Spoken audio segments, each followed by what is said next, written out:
Hi, I'm Scott, and this is Sandy, and we're going to solve your hardest PMP questions every single week. Let's get into this.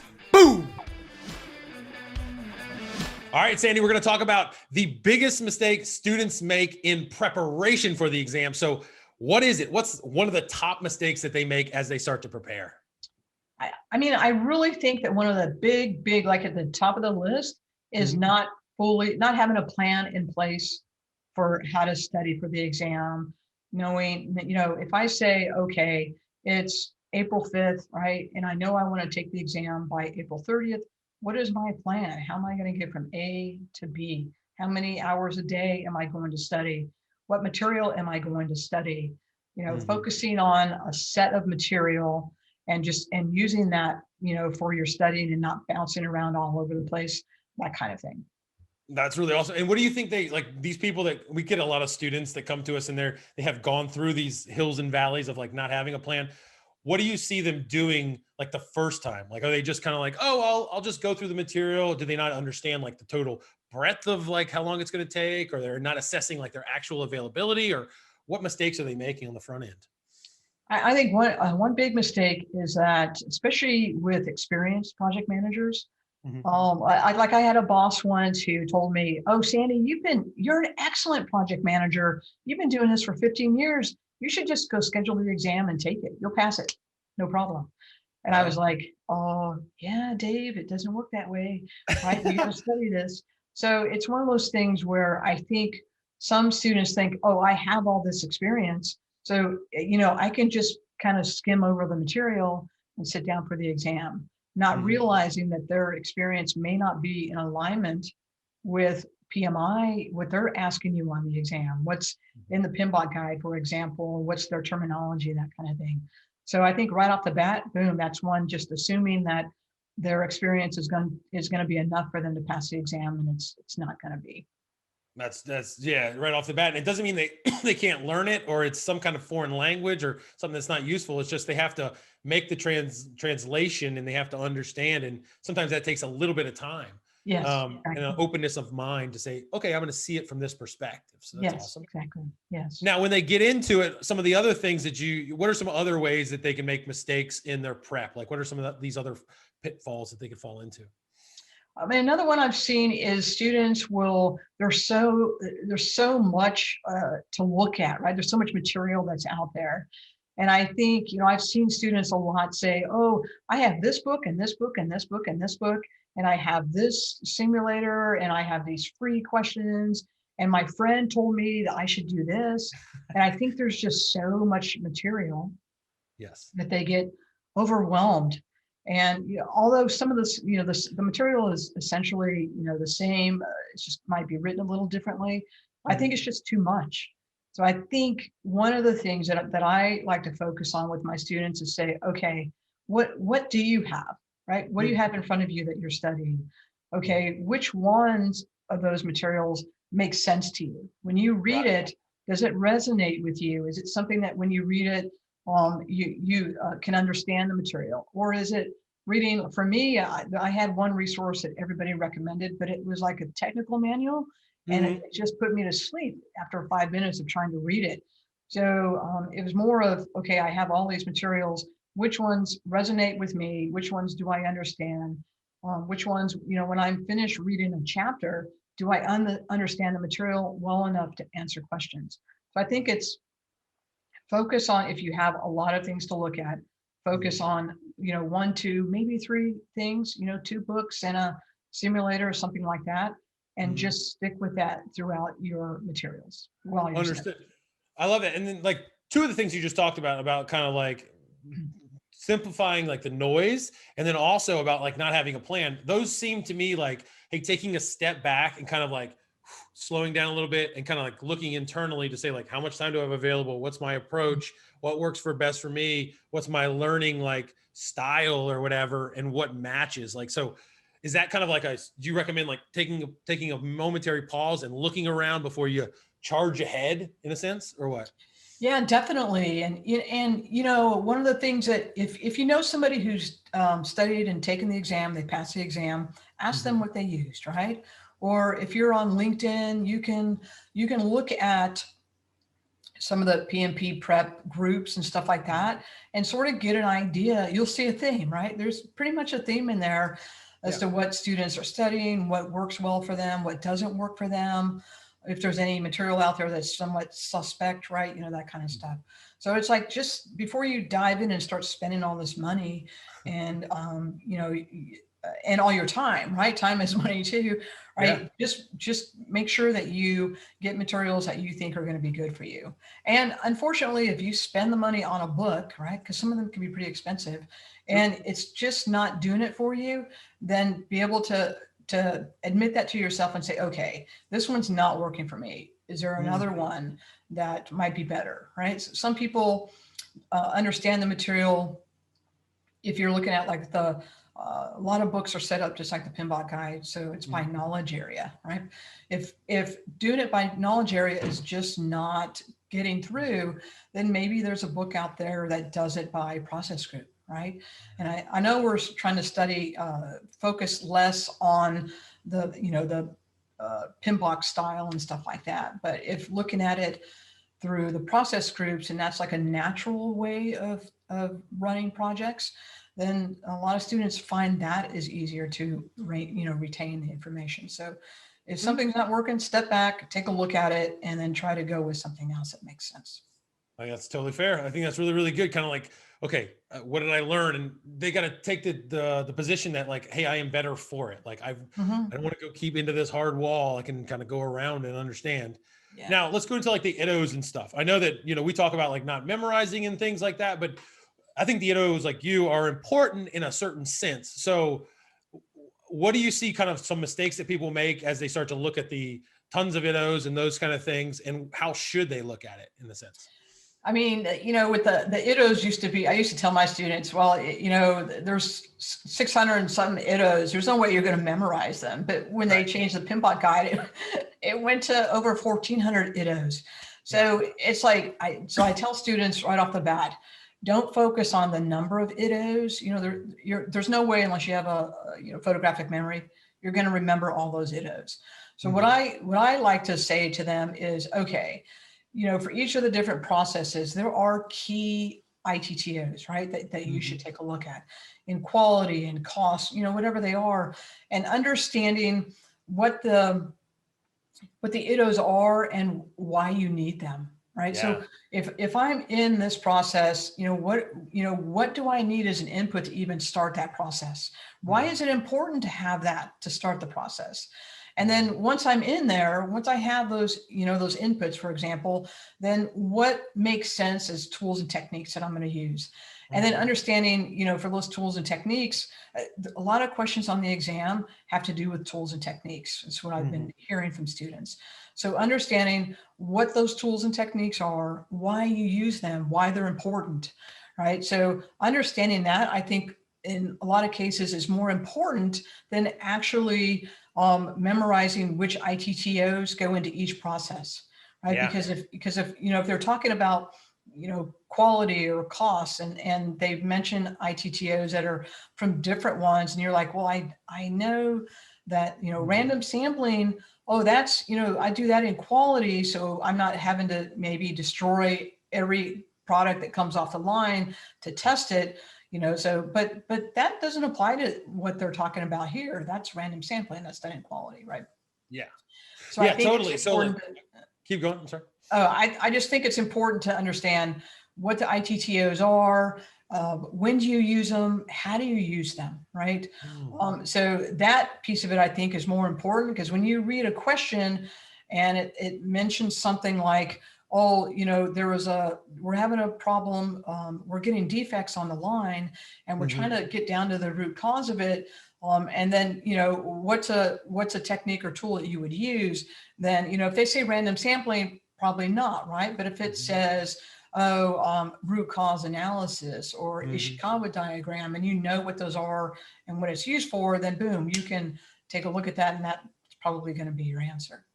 Yeah, I like it. And the way, as you were explaining it, it kind of feels like all these things like Ishikawa, like control charts, all these different things that we could do are on the cupboard in a sense. Like these are useful products. These are useful, you know, like it's food that could be eaten, but you don't want to mix the wrong way. You got to pull the right can off to serve the Yeah. right problem. So yeah, understanding like what you're pulling off and for what reason uh, Yes. seems like a pretty good idea. So that's awesome.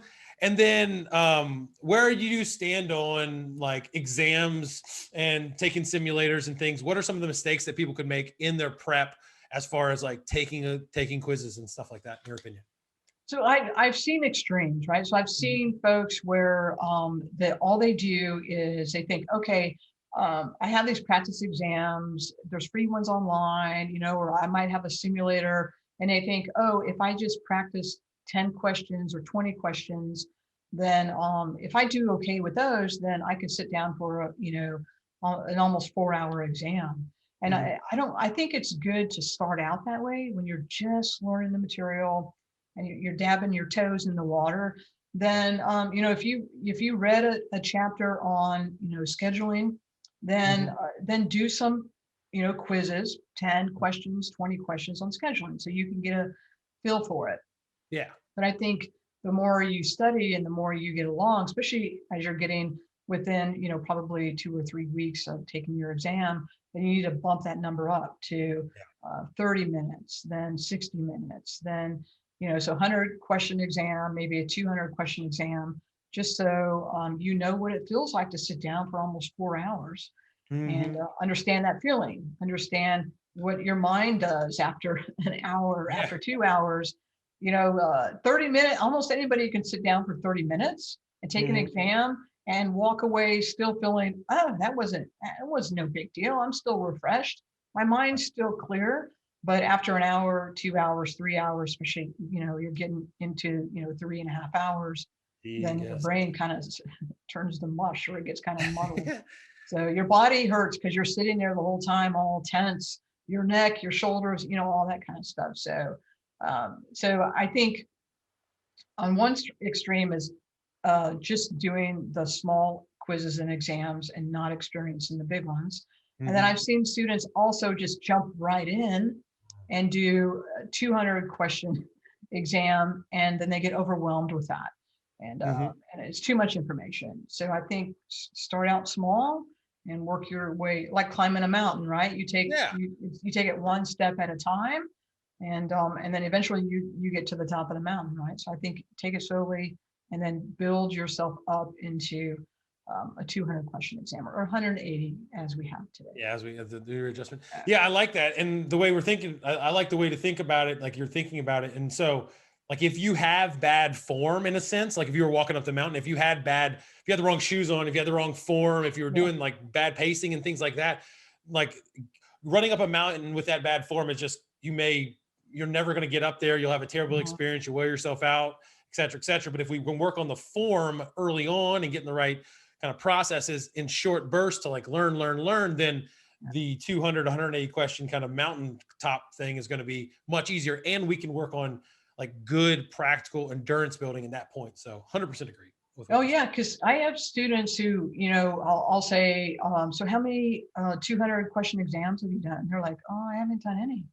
I'm like, Yeah. oh, okay, so let's do this, right? Over the, you Yeah. know, over the next couple of days, sit down and do a 200 question exam. And, you know, when you're done, take notes about how you felt, how your body Yep. felt, all that. And a lot of times they'll come back and say, oh, I hit a wall after 2 hours. And I'm Yeah. like, that's why you do this, right? You want to know if you hit a wall, what's up with that? Is it because you're hungry, thirsty, need to use the bathroom, right? Is Yeah. your brain kind of fuzzy? So what can you do to overcome that? So that's one of the reasons why sit down and do a full exam so you know what's Hmm. going on with you, you know, mentally, physically. That. Hmm. Yeah, and you can be ready for it. So if you can, it all goes back to that plan you were talking about earlier. Like, so if you have a trusted plan, and maybe you don't have to develop it on your own. Like, obviously we can help you, etc. Is that if you know that, like, hey, I'm going to work on things strategically now to like refine my form and get the concepts right, and then I'm going to challenge myself and have like the network and in yourself like reflection to go, oh, I like you said, I hit a barrier at 110 or an hour and a half or 2 hours or Mhm. whatever it is. Okay, how can I get around it? How can I manage myself? How can I prepare like the mental side of it to go like, yeah, I'm going to hit that barrier at 2 hours, but here's what I'm going to do to kind of get past it Mhm. or reboot or whatever Yeah, you need to. So exactly. yeah, just being smart. Cool. And then a lot of people like are really, really scared about formulas, critical paths, stuff like that. Some of these hot button issues. Where do you think mistakes are made in those neighborhoods for students? I mean, it seems like, I think we've had this discussion before Mhm. where it used to be when we were working with students, it's like, okay, here's the formulas, here's how to memorize them, right? Mhm. Here's a way to work through them Yeah. without spending, hours and hours and hours and months just memorizing those formulas, right? Here's a good Mhm. way to recite them. Yeah. It looks like PMI is moving, you still need to know the formulas, right? So Sure. however way that works best for you with your template, with how to boom, boom, boom, here's how you do it, here's how you Mhm. analyze it. I think that's really good. But it looks like PMI is moving towards having students do fewer of the actual calculations Yep. and more of understanding, okay, once the calculations are done, you have these values. What do the Mhm. values mean?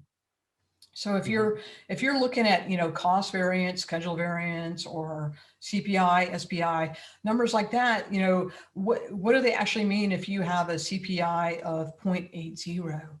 Yeah. Right? So, it's just saying, all right, for every dollar you're spending, you're losing 20 cents. So Yeah. there's something going on with your budget here. So was there a one-time expenditure that you Yep. can account for, right? And then you can hopefully recover from that. Or are you seeing this trend, right? Yeah. First time you do it, it's 0.95. The second time it's 0.90. Is it going down? So, Mhm. but just to be able to memorize a formula, apply, actually apply the formula and come up with a number, that's just the first part, right? Mhm. But understanding what those values mean, there's a lot of questions on the exam that'll say you have a SPI of 1.0 and a CPI of 0.95. What does that mean?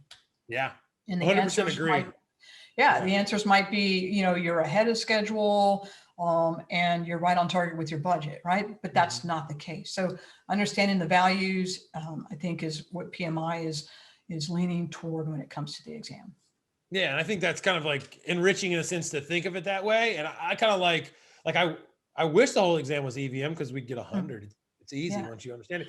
But I think starting from the let's try to understand like what it means, SPI, CPI, et cetera, and then understand how it's calculated, not necessarily like a look at the equation, memorize EV over AC or whatever, but Yeah. like what does EV mean? Like, oh, Uh-huh. what the value that we actually have received or delivered. Yes. Like, oh, okay. Well, what is Yeah. that? Like, how do you internalize that? Like, I Uh-huh. think that's super important. I think people are having these conversations in their mind anyway. Like when they're Yeah. like, "Oh God, we've gotten this much done and we've spent this much." Like, "Oh no, I know I'm behind." Like they know that in their head.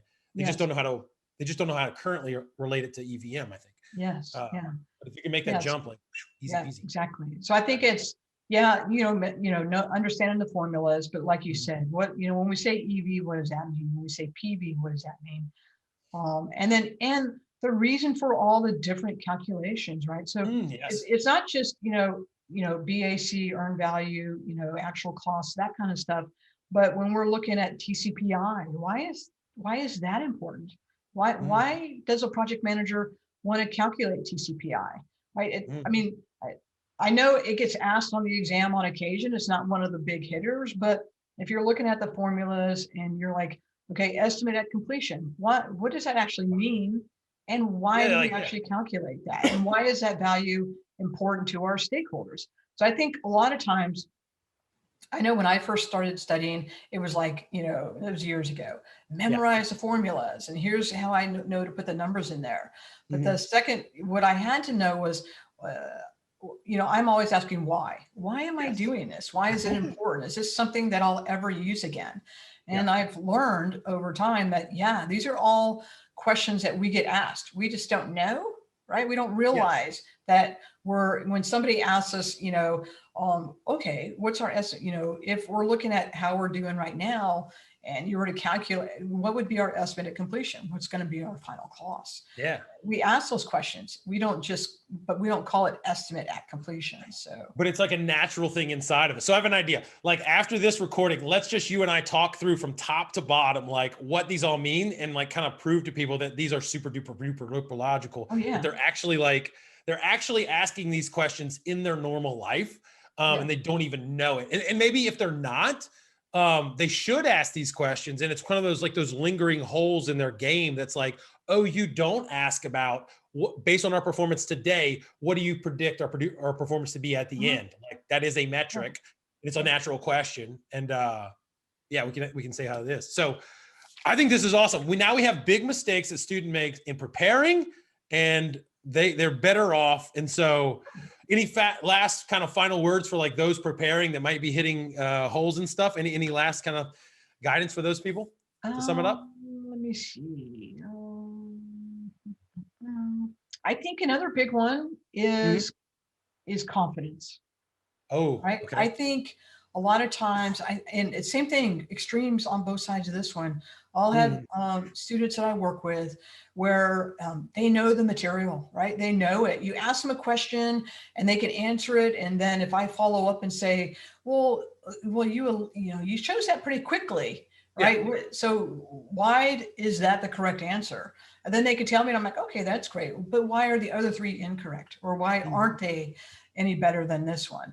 And they can answer it. So, but they have this lack of confidence, right? They've been studying for so long or whatever, and they're just like, I'm not ready. They'll reschedule their exam. Yeah. So I think that's one part of it is they're actually ready for the exam, but they need the confidence, right? And it's trying to help build that confidence. And the other extreme is folks who are just like, yep, I can take it today, right? I can do it right now. And they haven't been studying very much. They've been distracted. And, life gets in the way, right? There's distractions, there's families, work, all that kind of stuff. And they're like, oh yeah, no biggie. I can just sit down and do it. And they're overly confident. Yes. So I think that's a big one too, is just knowing where you fit in there. And I think it goes back to that, taking a step back and realizing, okay, I do know this, right? When I look at these questions, I know how to analyze them. I know how to eliminate two answers, right? I know how to pick between the two that are left, and I know why, right? And then I do know this material, so I can sit down, right? That's awesome. And then also stepping back and realizing, yeah, I may not know this material as well as I should for the exam, and then not taking the exam or reschedule it until a point where you can be definitely confident in knowing the material.